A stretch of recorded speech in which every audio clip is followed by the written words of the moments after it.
Hi everyone, welcome to another video. It's been a minute. A lot of life has happened for me in the past few months. Mainly just finishing my master's degree, graduating, spending time with family, surviving this crazy world, but all, ultimately for the good, I think. And today I wanted to talk to you about Last Epoch. If you haven't heard about Last Epoch, this is an ARPG, and by ARPG I mean action role-playing game. Similar to Diablo, similar to Path of Exile, which I'm sure you've heard of at least, maybe Diablo more. But like, Path of Exile's been around for long enough that people, I think it's getting recognized in a very mainstream way. I believe, maybe I'm wrong, but I think it might be the most played ARPG at the moment.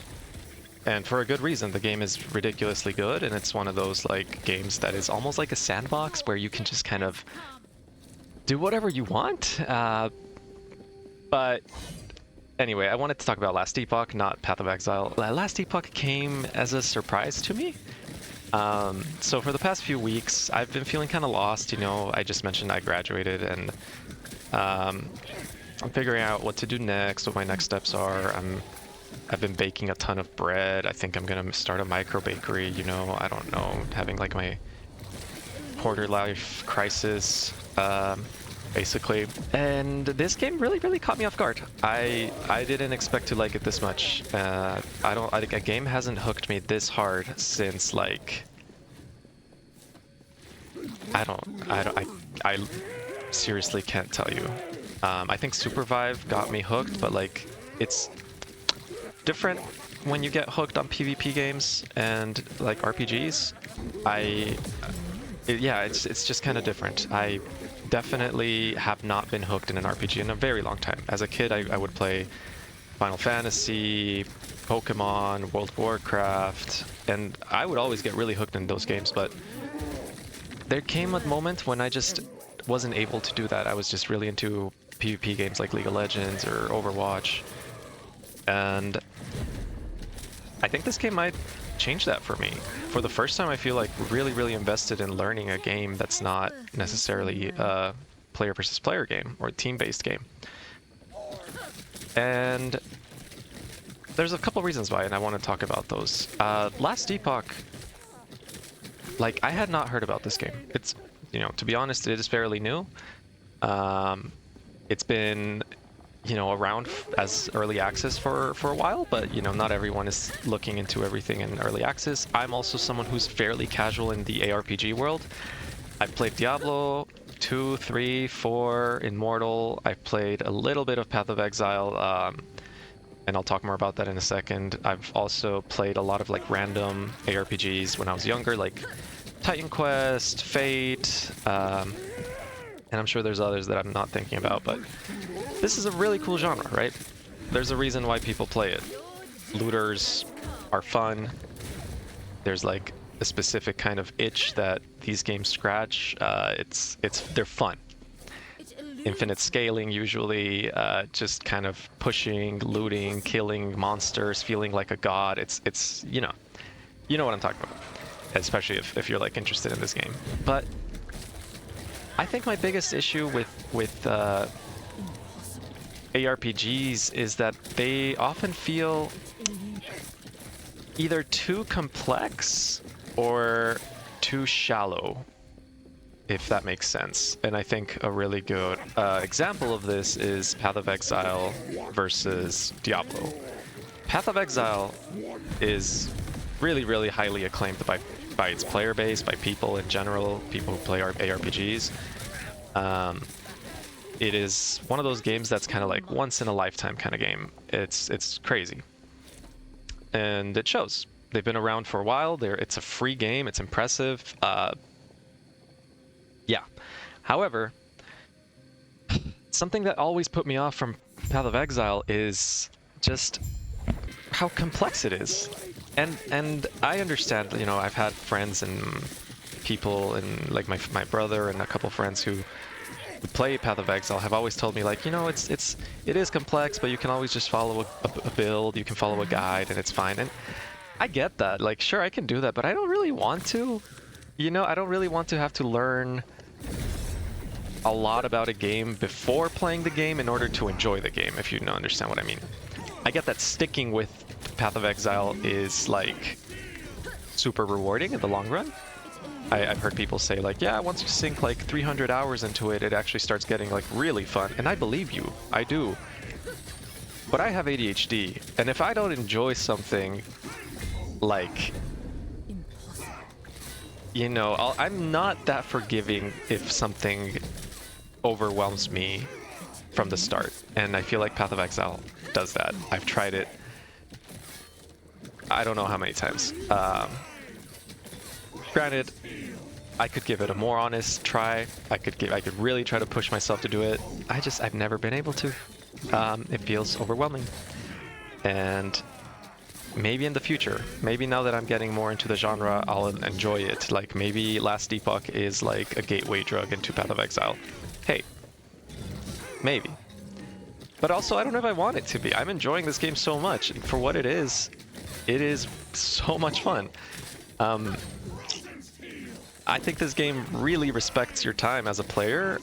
It is not super punishing, especially during the campaign. Like, we know ARPGs are about endgame, usually. The campaign is kind of like, they can be good, you know, I don't know, I think the lore of Diablo is really cool. I think it's gotten less and less interesting over the time. But, you know, most people just want to play to, like, reach endgame and deal with all the endgame mechanics and like loops, etc., etc. Now, Last Epoch, like I said earlier, it caught me off guard. I did not expect to like this game so much. I, you know, played through the campaign. I played it blindly. I said to myself, I'm gonna come into this game and not read anything. I'm not gonna read any guides. I'm gonna treat this as if I was a complete beginner, just some random person who found it on Steam and decided to play it. I don't know about the genre, etc., etc.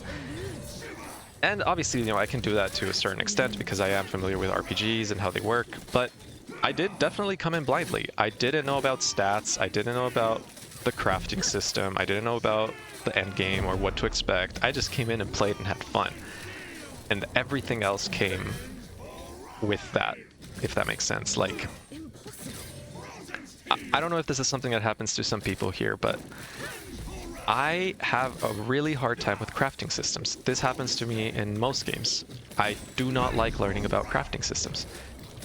I often find them overly complicated or boring, or like I could be playing the game instead of spending hours doing, finding the right material or crafting the right thing. I don't know, like some games really, really annoy me when it comes to crafting.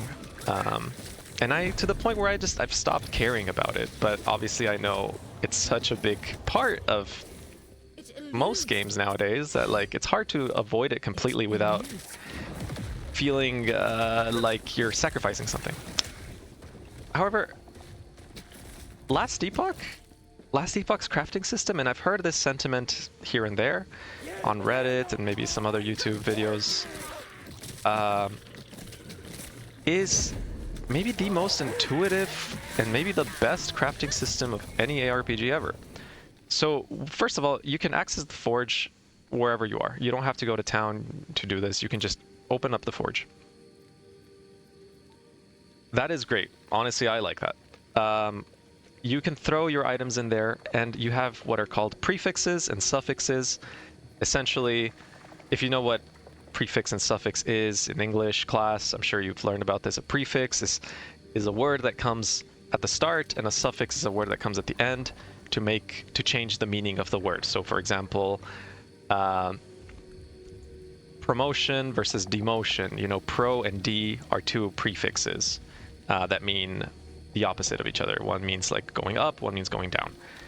Essentially, that's it. Like, that's the system here. I'll grab an item, I'll put this axe in there, and now I can add prefixes and suffixes.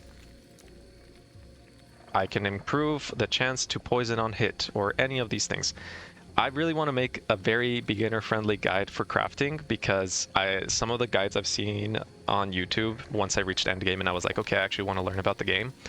Some of those guides were a bit too overwhelming. Like they made it more complicated than I think they could have. And I think we can make a much more beginner-friendly video. Let me know if you want that.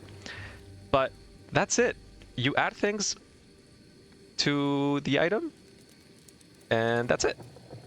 That's basically it. It's great. In order to collect these, you can collect them just as you play, but the other way is by finding an item that has affixes that you like. For example, this axe. It comes with some prefixes, and I can disenchant it. And I say disenchant because I play World of Warcraft, but here it's called shatter. You use a rune of shattering, which means you destroy this axe, but you keep the affixes that it comes with. So in this case, you have increased fire damage, increased physical damage, and +1 to all attributes. So if I were to shatter this, I would get one of those, or sometimes you get more of those, +1 fire damage shard. And I just collect more of these shards in order to improve my items in the future. It's that simple. It's not... There's a bit more complexity to it, and I'll get more into that in that video, but just wanted to show you that it is really, really easy, and you don't have to worry about it until late game. You don't have to be concerned about learning any of these things till much later. But yeah, also I want to talk about the community in this game. I found it to be really helpful. I think in ARPGs usually the communities are helpful, but this might be one of the friendliest global chats that I've seen in a game. What I mean by global chat is sometimes RPGs, MMOs have like a chat that is just anyone playing the game. Excuse me, anyone playing the game can just participate in this chat. So I've often found people like talking on the chat just being really helpful to each other, new players asking for help, and veterans just, you know, going ahead and helping them. No real, like, you know, you do get the occasional troll, you get the occasional like meme that's just, you know, I don't know, people having fun or whatever, but it's not toxic. At least I haven't seen it be toxic. And I really, really appreciate that. It's hard to find online communities nowadays, especially game communities that aren't toxic. Yeah, the other thing is that the dev team is so dedicated. I'm impressed with, like, 11th Hour Games is such a, you know, indie small company that just has proven to me in these few last couple days that I've played just how much they're dedicated to this game. I am really, really impressed and respect them a lot, and I hope they continue to do this way. I hope they continue to be this way because this game really is like a work of art. And it shows. And I think when devs really care about their game, they really care about like their player base and the quality of things, I think it shows. It really has a lot of soul and a lot of life, and I value that. This game is also, like I said, fairly new. We're on Season 2. I just started. Season 2 started a couple months ago, so I started late. Season 3 was announced last week, and it's going to come out in August, I think mid-August. And honestly, I'm really excited for it. I'm glad that I'm picking this game at the end of a season so that I can kind of like, you know, learn the ropes, feel confident, push through Endgame a little bit so that I can start Season 3 actually knowing what I'm doing. And I think this is a great time to pick it up, especially with the Steam Summer Sale. That's what I did. And it might be the best $25 I've spent in a very long time. Like, Diablo and its expansion are twice as much or more. I think it's like $70 total. And I've already spent like easily twice as much time playing this game than I have Diablo. Diablo Season 9 came out this week, and I have no interest in trying it. Don't get me wrong, I hope Diablo 4 gets better. I hope the game improves. I hope it catches me, and because I mean, I love the franchise, and I don't know, I want to see its success, the succeed. The best, you know, when there's more options and more communities and more games to play, you know, the better. So I support them, but for the time being, this is the game that I'll be playing. I feel like there is a lot more left for me to do. I can spend months, maybe even years, just kind of going through this game and learning and mastering it. And the seasons seem to be short enough to catch people's attentions, and if you don't have time for a couple months, that's okay. You can just skip a season or play it briefly. But I think it's like 2 to 3 months per season, which is highly doable, in my opinion. And yeah. So I feel like people who play this game are also not like elitist. I think that's kind of what I was getting at with the community being so helpful. There's a lot of gatekeeping and a lot of weirdness around veteran RPG players, both in MMOs and ARPGs, and that kind of pisses me off. Not a lot of like beginner-friendly stuff, but this game feels like the really the correct balance between beginner-friendly and complex, like easy to get into, but still something you can like dive into for hours and master all the complexities. Yeah. The boss fights are great. I think so far they've been really cool. I didn't have to worry about resistances and stats until endgame, like I was saying, but it was also one of those cool things to learn about. Like, the first time I struggled with a boss, I died to it, like I died first, then I was like, okay, I'll just run it again. I think I made a mistake. And I died again. And then I died a third time, and I'm like, okay, I'm doing something wrong. I actually have to pay attention to like what's happening. The death recap tells you what type of damage you die to. I think I was dying to void damage. It was one-shotting me. And that, in my head, was just like, okay, I just need void resistance. Let's try it out. So I crafted a couple items. I added void resistance. I capped it. I think the cap is 75%. And then I was able to do the boss, and it was great. Like it's like a puzzle. You're trying to figure out what you need to do in order to get better, what you need to change, what you need to like, I don't know. My problem-solving mind is very happy with this game, if that makes sense. And if you're someone like that, then this game is definitely for you. Last Epoch isn't the flashiest game. It is not the most, I don't know, like, I think Diablo 4 looks and feels cooler, if that makes sense. But again, that's because Blizzard has a ton more money invested into it. However, I do think Last Epoch is incredibly polished. It is really pretty.